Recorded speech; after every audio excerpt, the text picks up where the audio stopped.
أعوذ بالله من الشيطان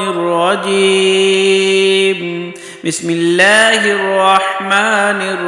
الرحيم. يا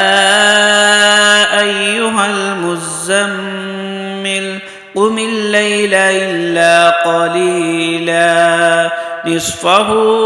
أو انقص منه قليلا أو زد عليه ورتل القرآن ترتيلا إنا سنلقي عليك قولا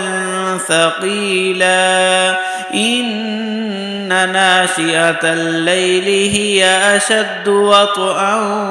وأقوم قيلا إن لك في النهار سبحا طويلا واذكر اسم ربك وتبتل إليه تبتيلا رب المشرق والمغرب لا إله إلا هو فاتخذه وكيلا واصبر على ما يقولون واهجرهم هجرا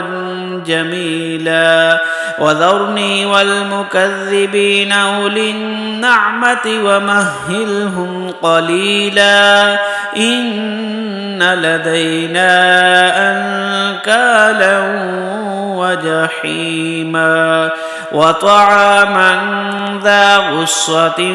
وعذابا أليما يوم ترجف الأرض والجبال وكانت الجبال كثيبا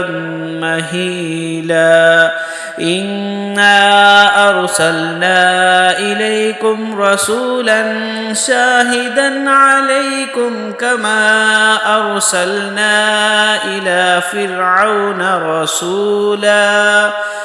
فعصى فرعون الرسول فأخذناه أخذا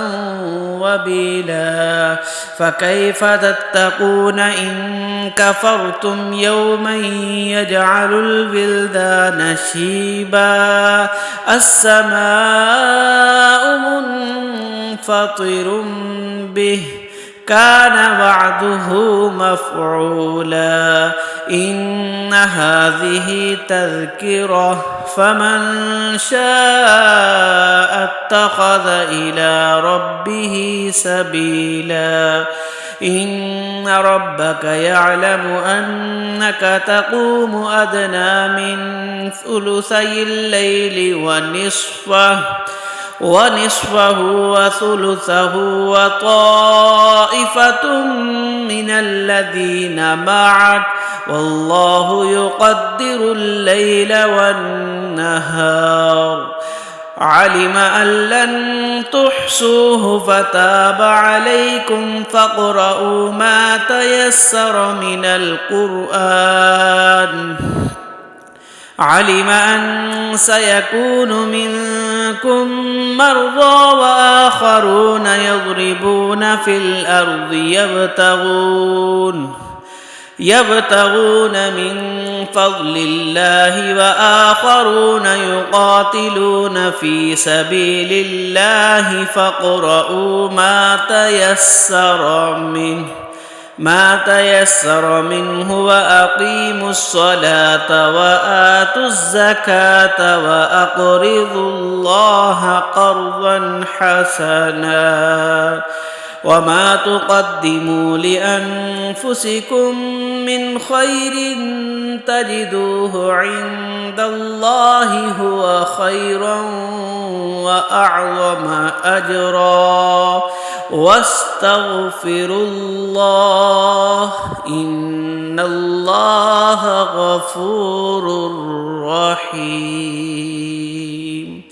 صدق الله العظيم.